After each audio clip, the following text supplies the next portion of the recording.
So here we go. Back into the strengths of material, reviewing the strengths of material again. Okay.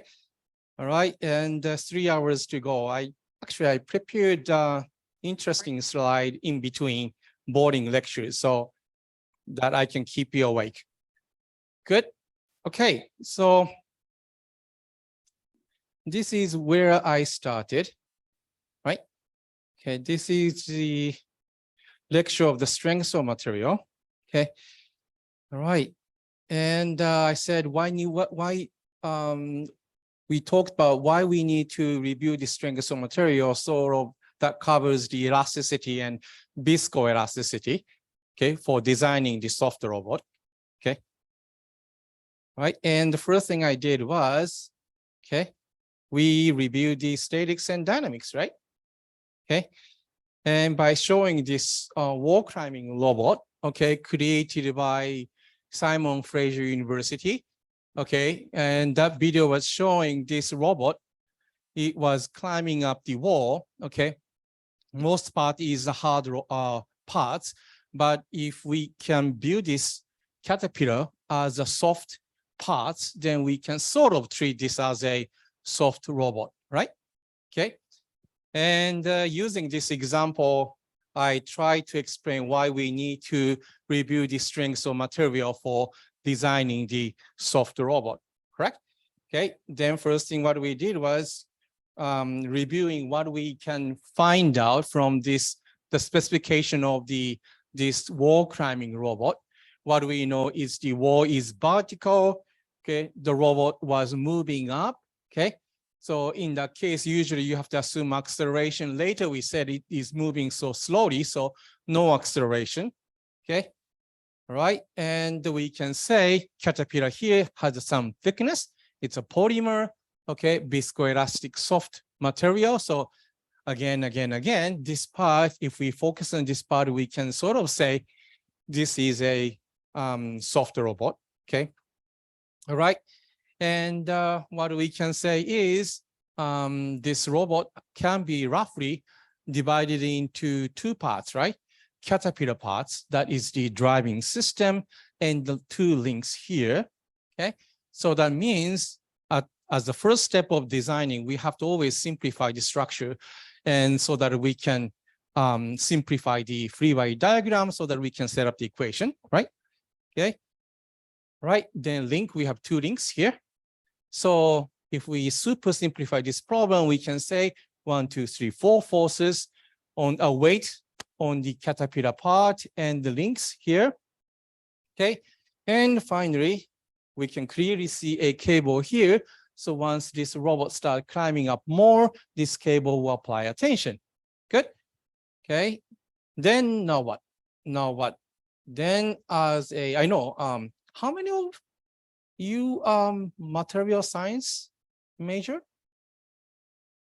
1, 2, okay, all right. So roughly half, I guess. Half. Okay, all right.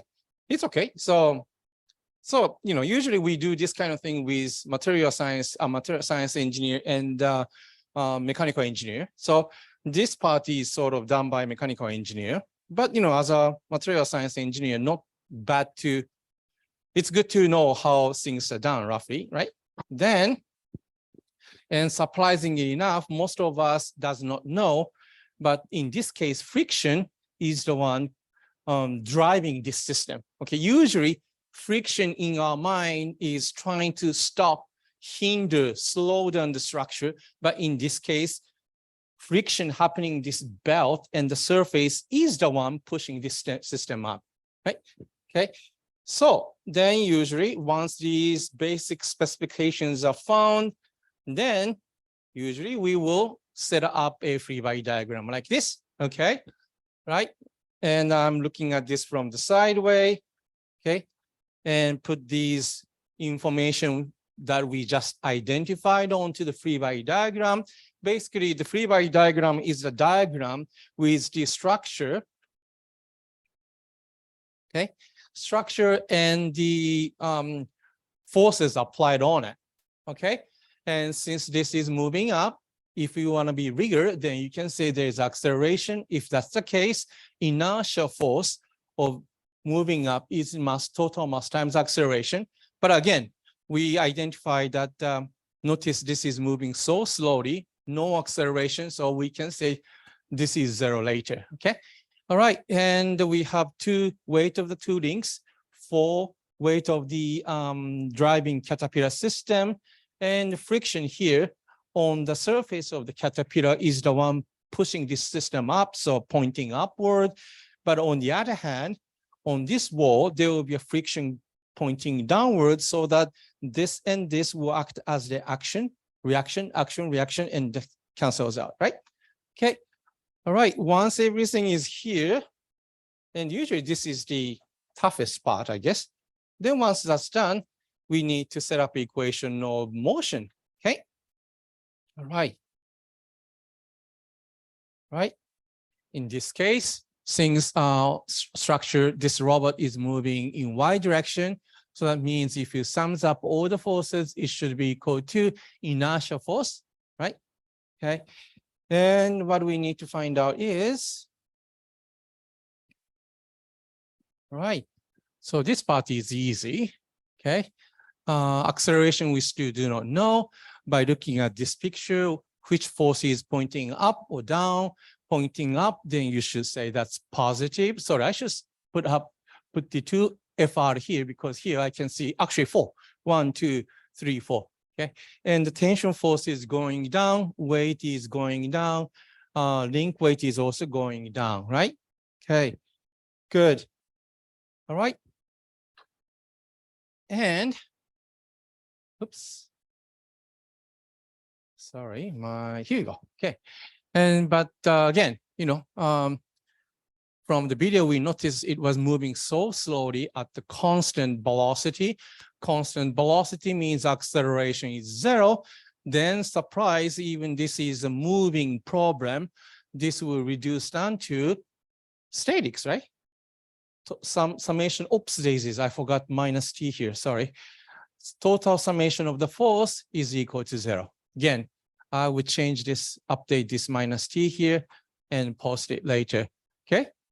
Good, so idea of this is, many of us tend to think that when object is moving, then that is a dynamics problem, hence this is a correct equation. It is true, but when the object is moving without acceleration, constant velocity, even the structure is moving, okay? Then if the acceleration is 0, this problem will simplify down to a statics problem. Good, okay, all right. Then also in X direction, clearly, I shouldn't say clearly, because in X direction, I added 2 normal forces here and here. This and this will cancel out. So in X direction, it's not gonna move, okay? But also we need to consider the rotation case, because this weight of the link is applied offset.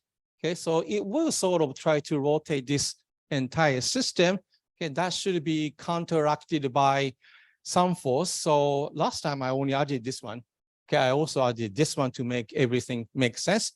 Then set up equation of motion, equation of equilibrium for the rotation of this system about this A.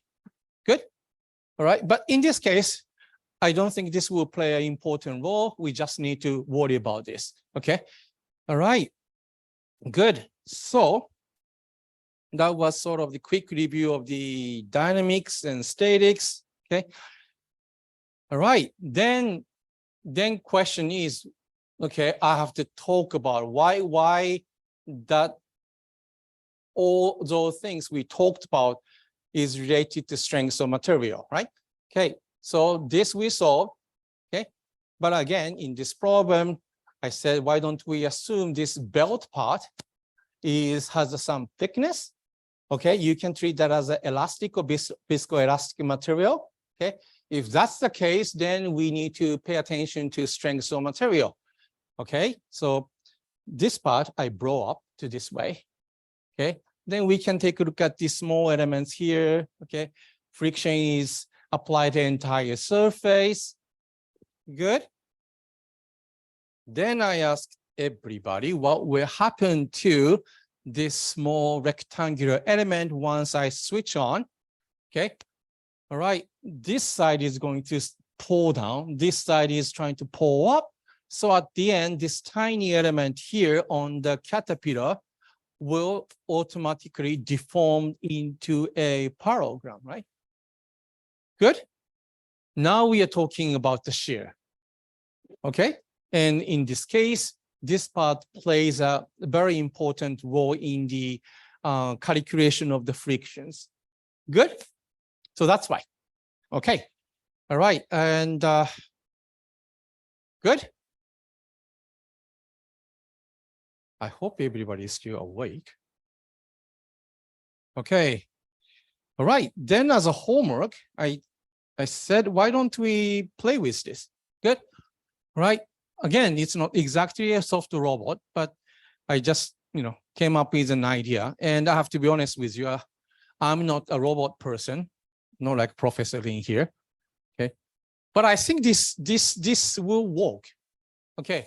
Not soft enough, but let's say we have two soft hands up here, down here. Okay. Then each one of them has actuator X and bar, and this actuator will push out or pull in this soft finger. Okay. So this will do open, close, open, and close. Same here. And we have two systems. So I have to, both of them shouldn't move independent manner. So two of them should move in a very coordinated manner. So that means I think we should have an actuator here and with a bar here. Okay.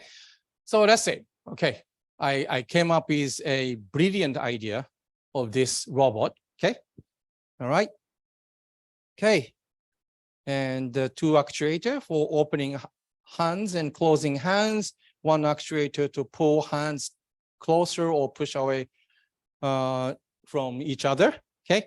Now, right now, okay, case one, phase one, here's a tube. Okay, hand is closed. This is closed, locked. And this surface is touched here. Because of that, it will create friction here. So this is not going to move, right? And this one is unlocked. Okay, so this is free to move. So we just need to activate this actuator to pull this guy up. Then later close it, lock it, unlock it, push it up. Okay, that is my brilliant or maybe stupid idea. Okay, so phase two, and hopefully this can be one of the robot. Okay, all right. So let's assume this will work. Then I said, why don't we use this as a homework problem? Okay, all right. So using this phase one, okay, this is locked, this is unlocked. So this entire part, let's say this main actuator, small actuator, lower hand as a total weight is W and pulled up. Okay, then why don't we set up a free body diagram of this guy? Okay, and in this posture to find out how much actuator force should be applied here and here. Good, as a homework. Okay, all right. So I hope you have started working on it. Okay.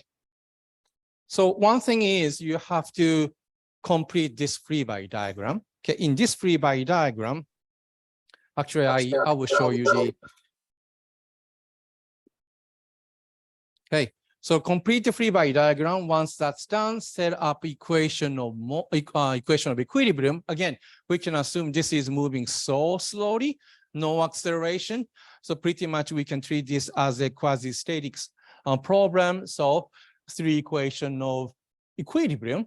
Okay, no motion in x direction, no motion in y direction, or constant velocity motion in y direction, and constant rotation in around the z-axis. Okay, so we should be able to set up those three equations for this, and this total 6 equation can be set up.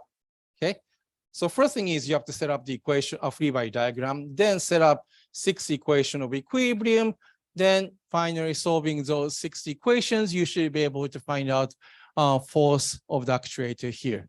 Okay, all right. So I added a little bit more. Okay, here we go. So this is the solution for the step 2, actually. Okay.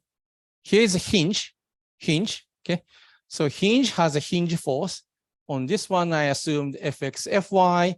On this one, hinge force should appear as a action, reaction. So Fx, Fy here.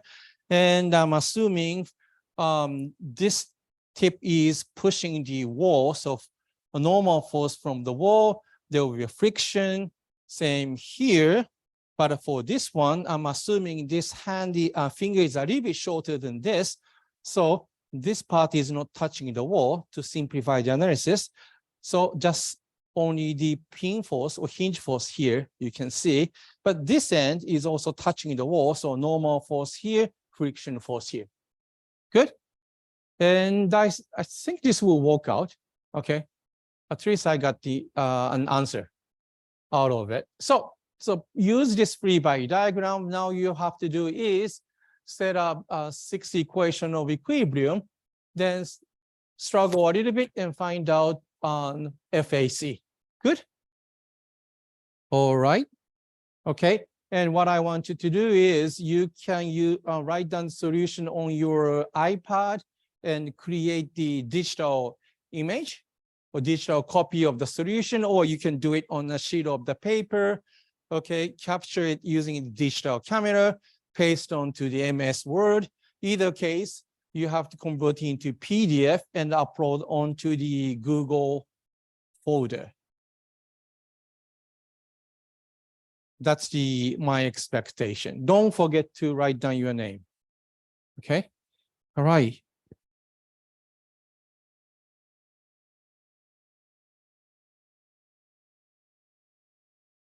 So Professor Lin, I should go to this folder and correct right away, or what? I'll ask you the question later. Okay, all right, thank you. All right, so that was the homework from last Friday. This is what we talked about. It's always nice to review things before moving on to the new contents. Now, finally, strength of material. That sort of covers elasticity and viscoelasticity. Okay. Now we need to know. Now here's a question: why we need to know the viscoelasticity and elastic body? Okay. Let's say our object is sliding on this wall. Okay. Feels like this wall is completely smooth. Okay. However, if we use the microscope to view this surface, we should be able to see this kind of bump. Okay, most of the time it's a random bump. Okay, all right. So the surface is not so sinusoidal, but let's say this is the surface of the wall. Always we can see a pattern like this. Then if we have a viscous fluid, okay, viscous fluid means if you have a honey, you pour the honey, then you can fill out this space completely. Viscous fluid, right? Good, and that is good. If you want to fill out the space, very good, and it will be very sticky. But the problem is if this is, if we use viscous fluid, then it will fill up, but we cannot remove it, right? Okay, we would like to create a soft robot so that it can touch onto the surface proper amount, but when we are going to move to next location, we have to detach it. So this isn't too much friction, okay? Elastic body, on the other hand, think about the rubber band or rubber ball, okay? If you push onto a wall, part of the elastic body will touch the surface, and this will create a Coulomb friction too. That's good, but as you can see, the contact surface is not enough, right? So that's why if we create a combination of viscous fluid and elastic body, that is usually viscoelastic body, polymer belongs to here, they will give us hopefully enough right amount of contact surface. Okay, so that gives us the friction enough, and also it's elastic enough. So if you want your robot to move on to next phase, this would detach easily. Okay, So this is what we are going to design by combining proper amount of contents. Okay, so that's why this is my justification. That's why we need to know what is the elastic body, what is the viscoelastic body. Good. All right. Okay. All right, then first thing is the stress, right? We talked about this. Good. All right. I'm commuting from Tansui every day. Okay, and fortunately, the train in Taiwan is never packed. But you know, in Japan, this happened to me quite often. Someday, a guy, 150 kg guy, steps on me. Sometimes petite lady, 45 kg lady steps on me. Good. And I asked you the question, which case will hurts more last time, right? Then many of you said, well, this information is not enough. We need to know what kind of shoes they're wearing. Then we can tell the answer. Correct, right? You know, at the first glance, 150 kg looks like this case will hurt more than this, right? However, if we add a little bit more information, such as this one saying, okay, actually guy was wearing the exact sneaker like I was wearing, okay, then this 150 kg will be distributed over the entire sole, okay? On the other hand, lady, if we add this assumption saying, or new information saying, lady was actually wearing this high heel, then contact surface is so small, then right away, everybody can say, we'll know this will hurt more, right? Okay, and the reason is stress, right? In this case, applied force is bigger this side, but divided by area. So the stress is the normalized force normalized by the area. Okay. Oops, traces.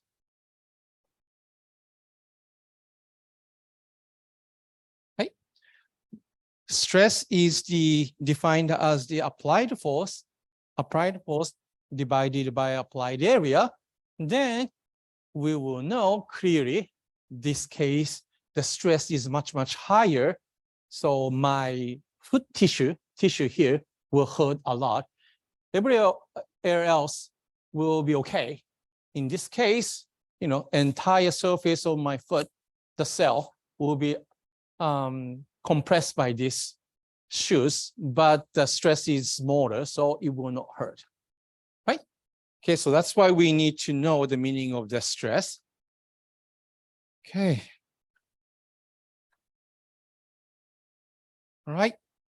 And if you have a normal stress, if the object is subjected to normal force, normal stress is the small force applied on each element that is given by sigma applied force divided by area, right? Okay, that is the normal force. Okay, right. And the shear, on the other hand, okay, actually shear plays more important role in the friction. So this is more important, relevant to our problem. Okay, and the shear, if we look at this element, it will be twisted. Okay, and we may think, oh, this element should only have a shear stress on the top. On the bottom, that magnitude is shear force divided by area. Okay. Unfortunately, that's not true. If you look at this free body diagram, if we only sketch the stress here and here, that indicates this parallelogram is going to rotate.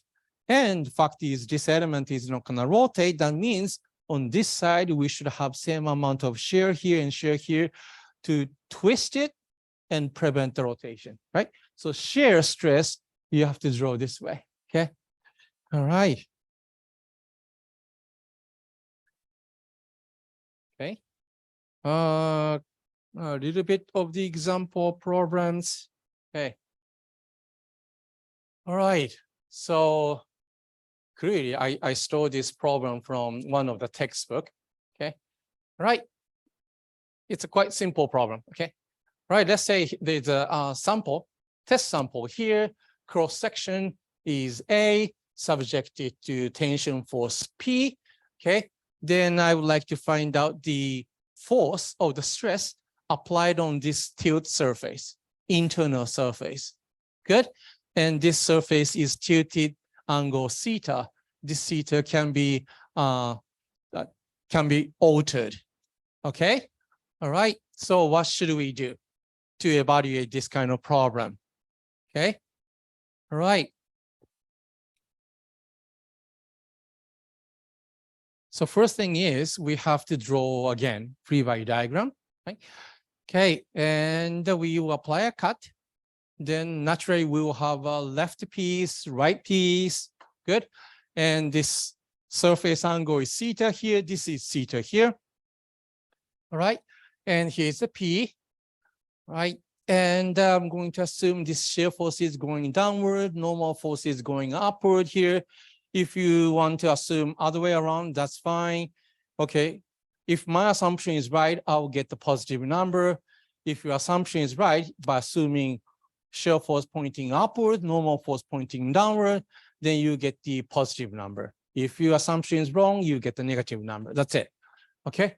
As long as you put the shear and normal force, you get the answer. All right, good. Okay, and here we go. This is a virtual cut, right? In the reality, this piece and this piece is together, correct? Right?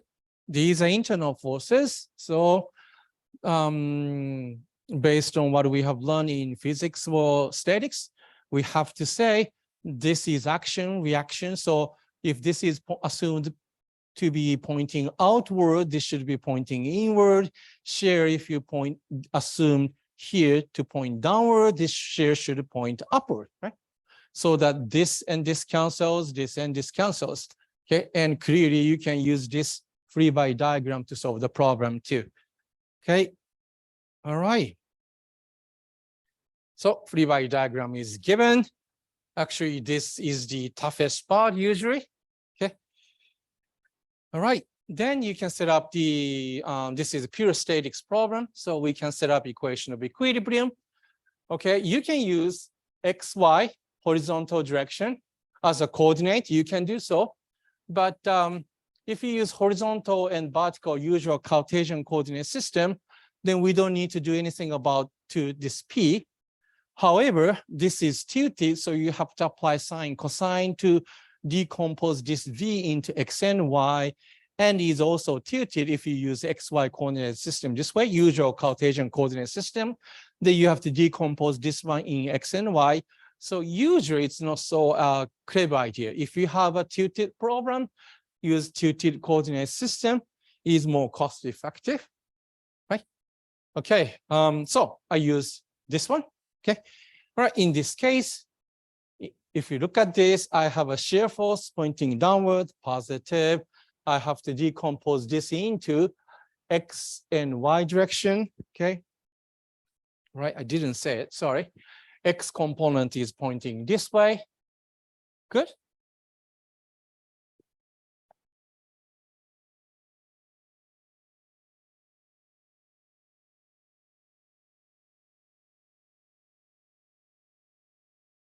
Right, good. Okay, this is a simple trigonometry, right? So this side is cosine, this side is sine. Okay, so that's why.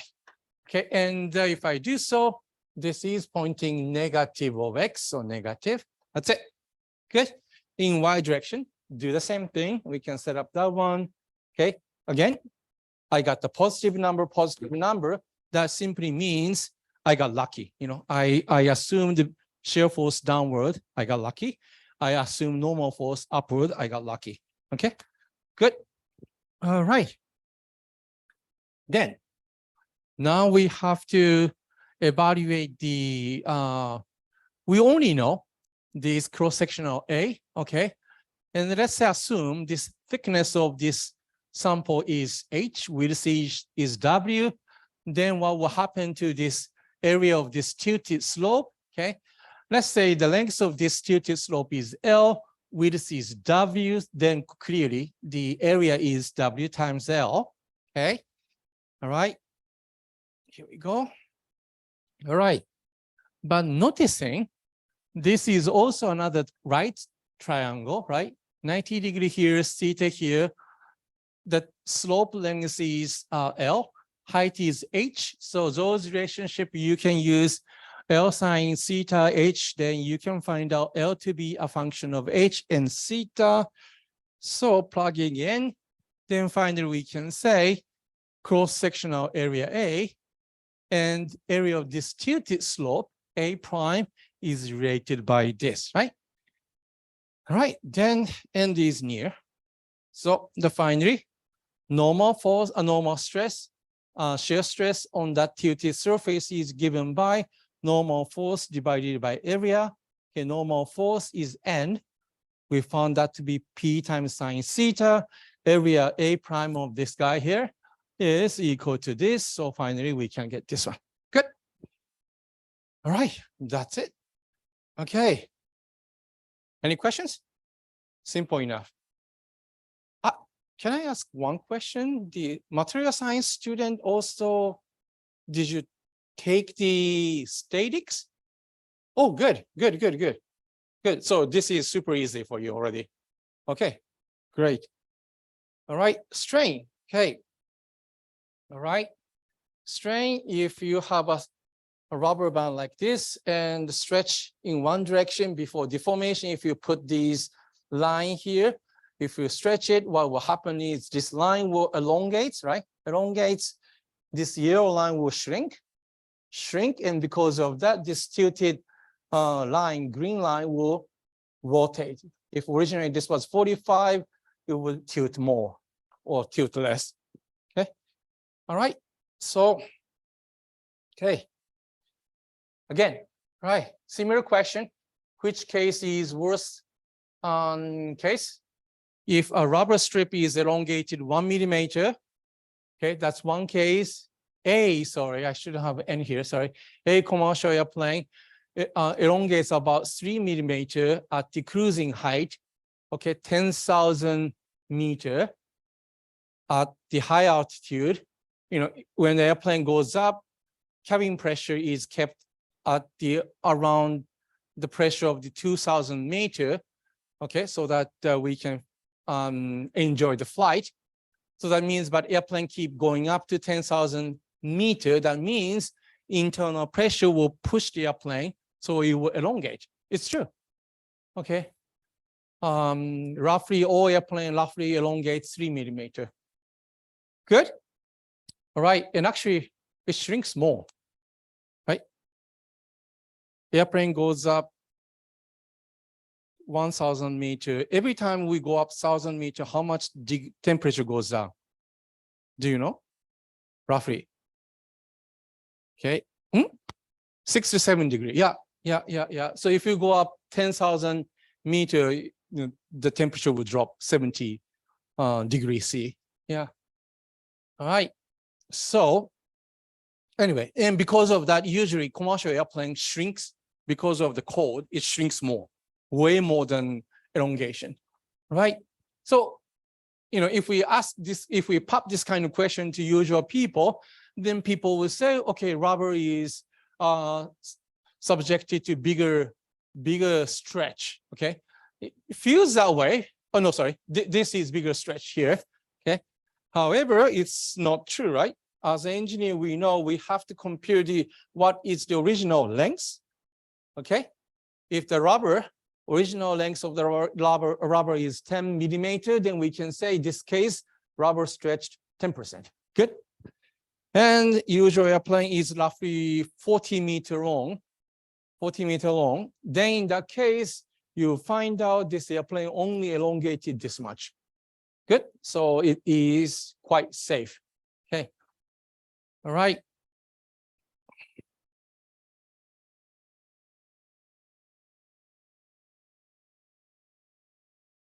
Okay. So the strain is deformation divided by original length. Good. All right.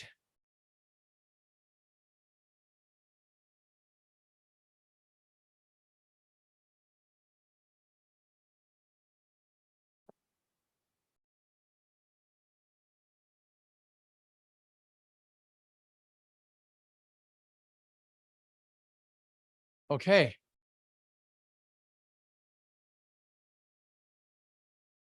Good. All right. So, more of deformation. Okay. Now I would like to talk about the difference between displacement, okay, and deformation. Good. Okay. Here, let's say we have a the rubber sample with rectangular cross section. Okay. Original length is here. L, original length is D and D here. Applied force, it's stretched to this L, and because of that, it shrinks, right? Right? Okay. This part is okay, right? Material, after elongation, it will shrink in lateral direction. Okay. All right. So let's see what will happen here. Okay. And usually, when we are talking about this kind of issue in strength of material, we conveniently assumed the cross-sectional area here before deformation is D times D, capital D square. After stretch, it will shrink to small d and d, small d square. So area obviously shrinks, okay? But in strength of material that we learned in second year or third year? When did you learn strength of material? Sophomore, second year, third year, first year? Second year? Okay.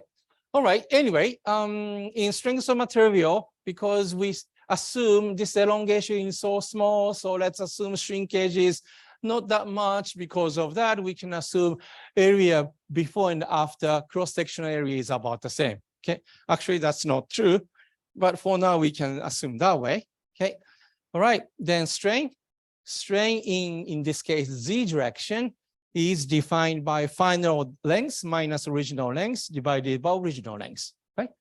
Okay, but mathematically speaking, we have to say displacement of the G, displacement of this, if we fix this lower end, glue this end to the floor, if you pull, this end will go up, right? So this surface would displace U of Z differentiated by Z, okay? All right. Using next example, you will get to know the meaning of this more. Okay, but this is the more rigorous definition of the strain. Okay, all right. So using the strain, a strain is usually non-unit, right? If this is meter by meter, meter divided by meter, then this is no unit. Okay, all right. So it will be usually you get like 0.1, 0.01. That kind of number without any unit. So from this and this, you can find out the final length and original length is related by this, okay? All right, and shrinkage is similar, okay? The strain in X direction, Y direction is given by final width divided minus original width, okay? And this is smaller than this, so usually shrinkage, okay? Lateral direction strain will be what, positive or negative? If you have a stretch, this is positive, right? Right? Longer length minus shorter length is positive. So if you have a stretch, this is positive number. If you look at the lateral direction, okay, the final width is smaller than original width, so clearly this is a negative number, right? Good? Okay. All right. Again, so displacement and deformation is different. Okay, and now let's talk about the volumes, okay? All right, sorry, my background is more like a biomedical engineer, so I put the biological tissues here, but biological tissues are exactly like a polymer. Okay, you are going to prepare next week. So you can say this is polymer too. Okay, then let's talk about the volume change, right? Before and after. Okay, right. So before is the original length L, original width is DD square, capital D. Final length, final volume is final length is small l, small d square, okay? And bringing in the previous relation, talk about the small and capital L, small d and capital D, you can find out this relationship, okay? Then expand it, okay? You should get 2, 2, 2. Okay, oh no, actually, third order. Yeah, we'll get these here. Okay, all right. But usually when we are doing the testing, elongation testing or tension testing applied to steel plate, okay, we're talking about the very small stretch, okay, way less than 1%. So this is way smaller than 0.01, smaller than 0.01. Then in that case, 0.01 times 0.01 is a lot smaller, and this will be super small. So we can say, we're not mathematicians, so we can say, why don't we ignore this and this and this? Then we can simplify this way. Good? Okay. All right. So first order relationship, by ignoring the higher order term, we can say before and after volume relationship is given by this. Okay. And clearly, lateral strain in X direction, Y direction, usually it's same.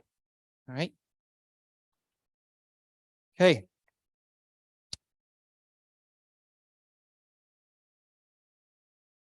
Oh, viscoelastic polymer or the fluid, these are pretty much same. Sorry, I should knock out this not equal sign. Okay. All right. So let's talk more about the displacement and the deformation. Good. Okay. Here's the displacement field. Okay. Displacement of each part in Z direction. Okay. This problem says all points displaced in Z direction A. Good. Right. This surface displaced A, this surface displaced A, this surface displaced A, this surface displaced, so on and so forth. Good. All right. Then anybody can see after the action, the entire element will shift, shift, shift, right? Good. Any problem with this picture? If somebody says, I applied displacement field in Z direction, everywhere is going to displace A. Good? I sketched that statement sort of this way. Good? All right. So what can we say? Is any stretch taking place here? All elements shifted A. No, right? Just simply shifted, right? Good, but displaced, each surface displaced. But you can see after the action, all elements just shifted, displaced, so none of them are deformed, right? Good, okay. By looking at the picture, everybody can see this, I hope. Okay, so, you know, in mechanics term, what we can say is here to here, rigid body motion took place, right? Good, okay. All right, so this is a definition of rigid body motion, okay? All element displaced, but nothing is deforming, okay? All right, and let's check that one using the mathematical definition of the deformation, okay? Remember, deformation in this case is given by displacement in Z direction field differentiated by Z. Since this is constant, so this is equal to 0. So, hey, our guess is right. By looking at this picture, we were able to conclude everything rigid body went through rigid body motion. no element is deformed. Okay, using the original definition of the strain, it says no strain, right? Good. Okay. So that's it. Good. So this case, element went through displacement, but no deformation. Good. All right. The next one. Okay. All right. This case, displacement field is given by some constant b times z. Okay. Looks about the same, but we have a z here. Okay. So we have to be a little bit more careful. Okay. So I'm sketching here. Okay. Rectangle element here, here, here, here. Let's say each element is 1, 1, 1, 1, 1. Okay. Based on this one, okay, this surface here, after the action, displaced to 1 times b. Good. Okay.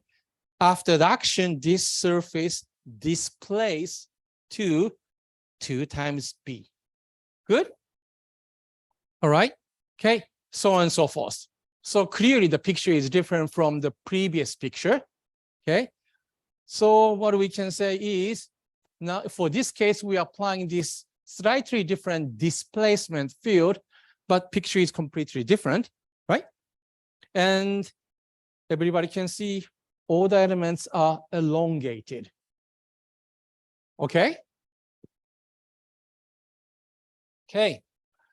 So using the definition, mathematical definition of the strain, we can say this. Since we have z here, this differentiation is very simple. We'll get the b. That means this case, all the elements elongated with same amount b. Good.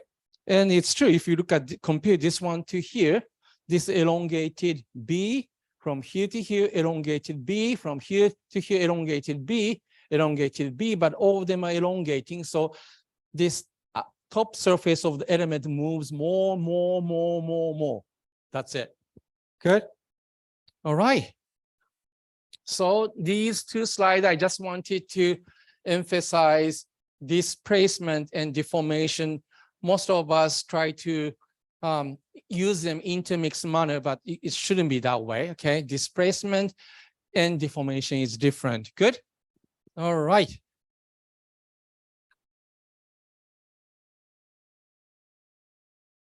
Okay, I think everybody is getting tired.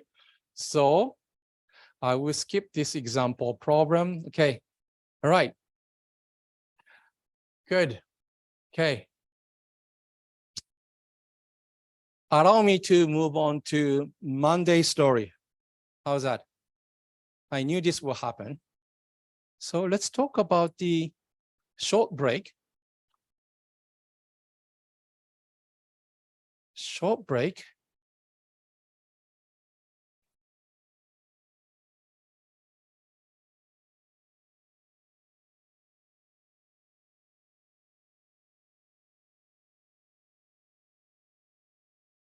Almost 1 hour. So if you want to go to the bathroom, anybody wants to go to the bathroom?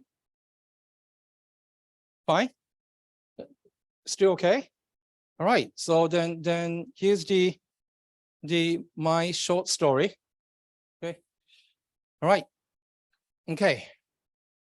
Great engineers. Okay. I used to talk this in my statics class when I was in US. Okay. Usually students get bored easily after 10 minutes or so. Okay. All right. I think that the TikTok is causing the problem, right?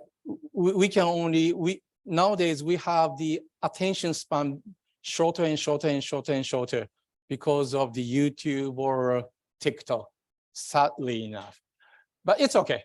All right, here we go. So here's the short talk about great engineer based on my biased view. Does anybody know this person?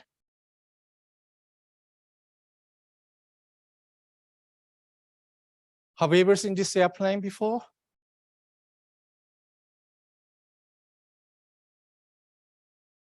Okay, this airplane is called Split of Centuries.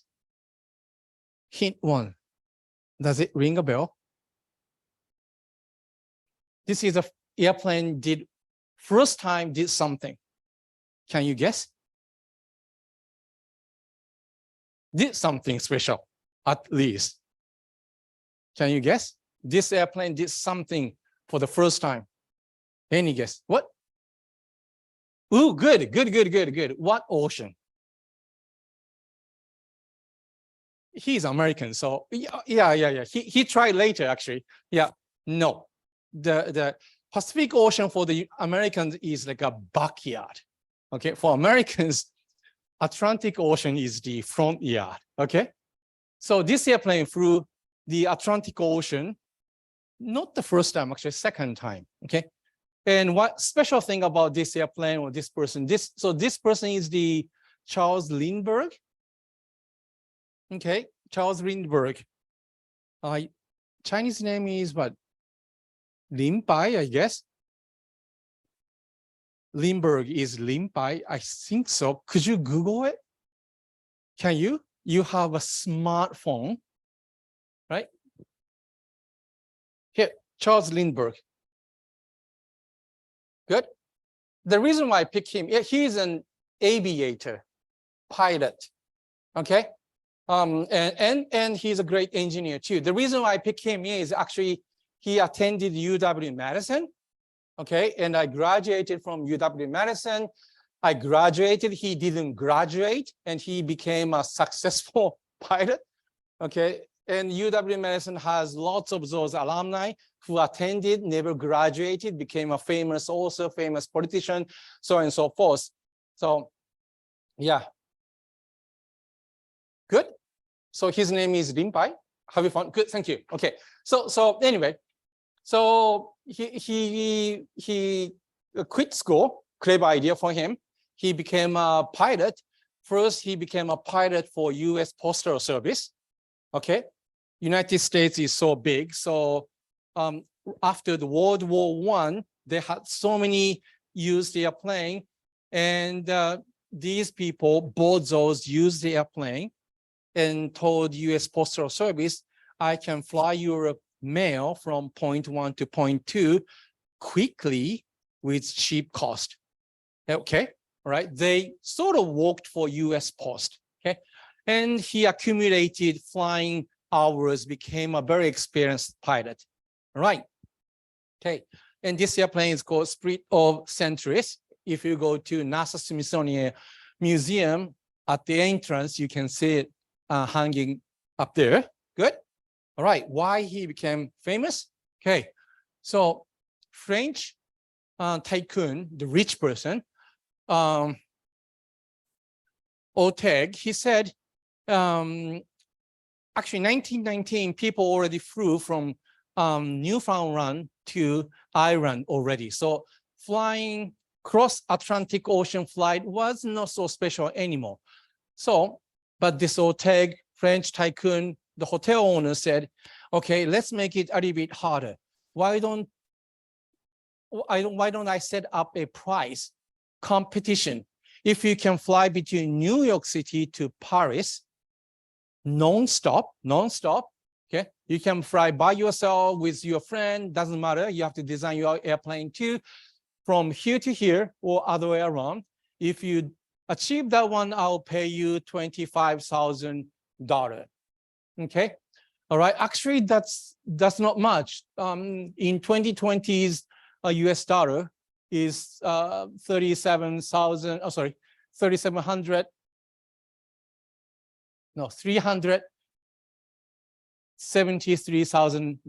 Okay, in US you can only buy a house.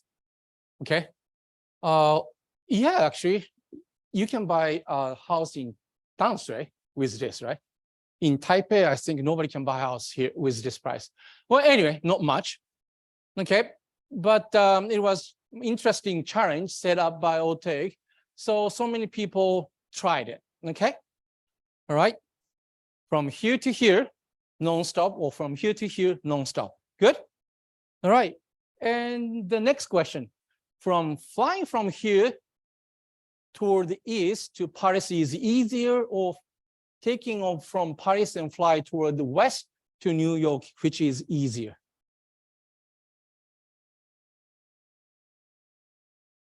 The Earth is rotating, right? Right? In case you didn't know, Earth is rotating. Is that okay? So rotating means we'll get some kind of so Earth is rotating this way.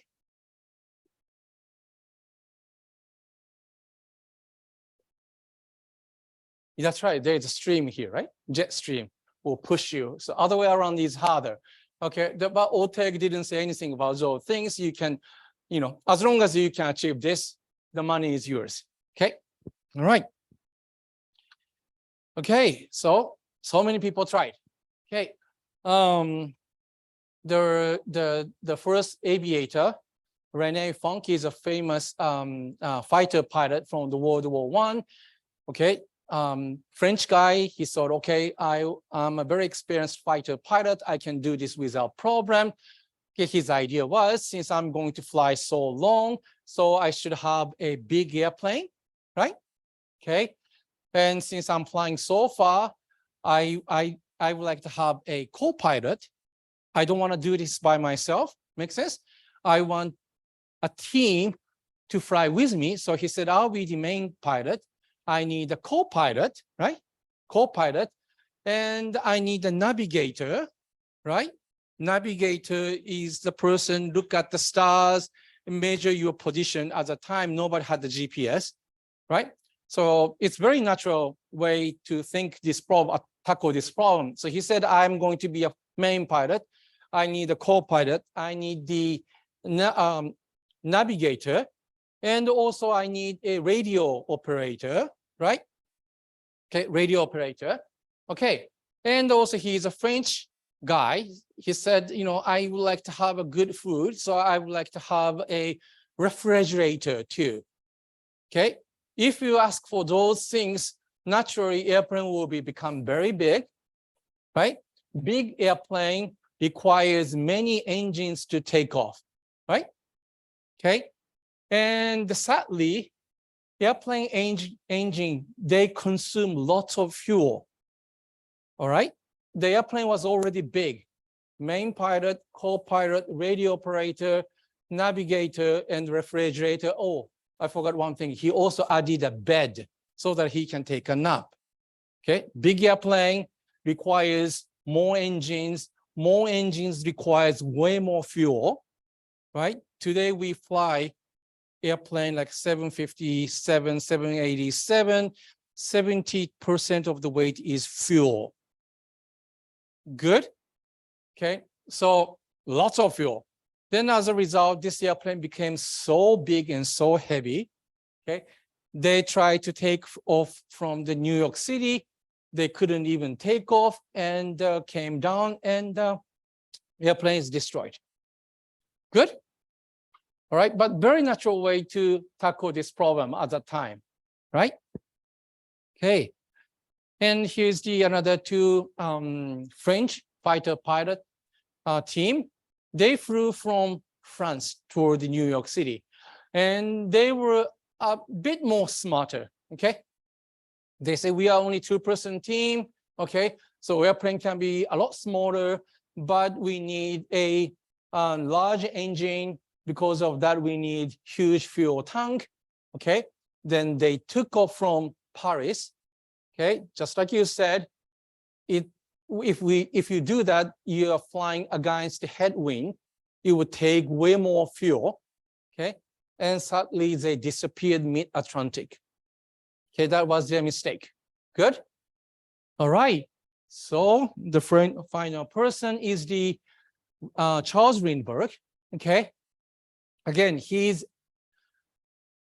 an experienced aviator, but he also knew a thing or two about the airplane. Okay, so he approached the Ryan Airplane Corporation. He approached many airplane corporations. They said that's not possible. So Ryan Airplane Corporation in San Diego, they were a small company. They were hungry for any project, so they said, sure, I will take up this project. So he visited San Diego, Ryan Pi Corporation, okay? And he asked for this, okay? All right. This is the clever part about him, okay? All right. He said, okay, I'm going to fly by myself. By myself. I'm going to fly alone. I don't need the co-pilot. I don't need the navigator. I don't need the radio operator. Okay, so I'm going to fly by myself. So that means I just need a small cockpit. I don't need a bed. I don't need a refrigerator. So small cockpit right away, small airplane. Good. Okay, this is a special part. And the engineers at the Ryan Airplane Corporation was shocked. It's impossible if you have to fly 37 hours. Flying yourself is dangerous. Okay, you should have a co-pilot, radio operator, navigator. Good. He said, I'm an experienced pilot, so I don't need a co-pilot. Okay. And how about the navigator? Okay. And he said, no, I don't need a navigator neither. Okay. Right. His idea is I'm going to fly out, right? Okay. Toward the east, correct? Navigator will make the route exact, good. But his idea was using the small compass airplane on the airplane. As long as I fly toward the west, maybe I may get drifted to the north because of the wind from the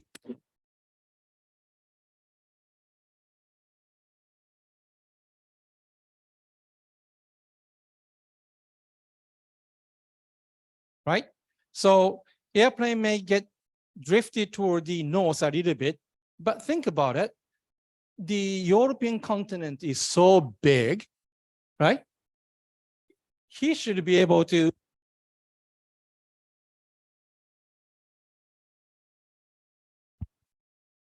hit somewhere between France and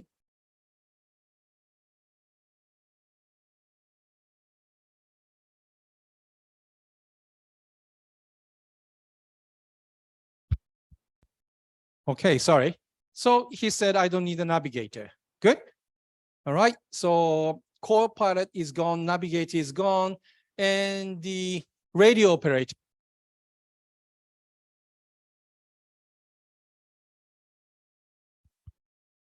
The reason why he didn't need the radio operator is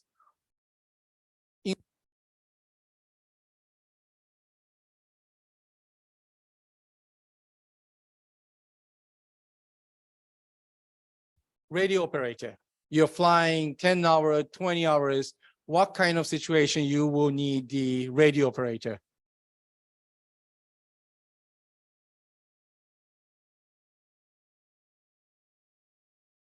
Ground crew.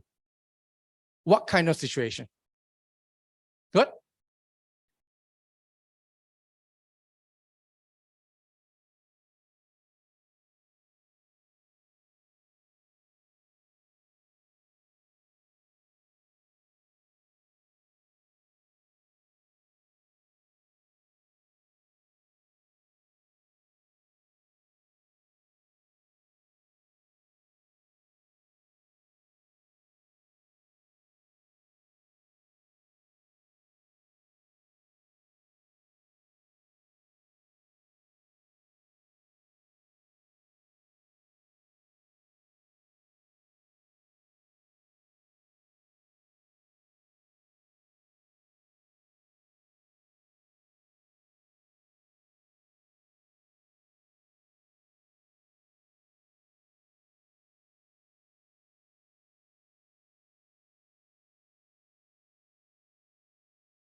Excuse me, sir. Like, I cannot hear what the professor is saying. Yeah, it happens for like 2 or 3 minutes also. Yeah. Can I use this one? Okay. It works. Okay. All right. So.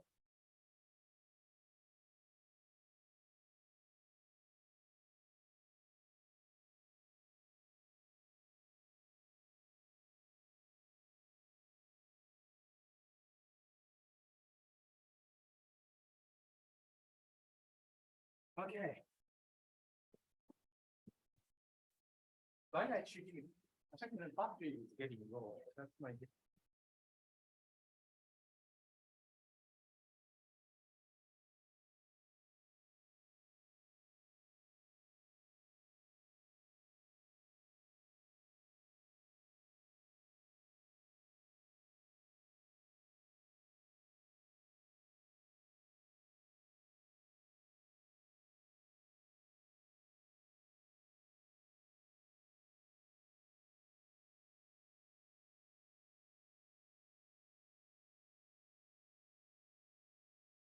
Oh, 谢谢. Hello, hello, hello. Okay.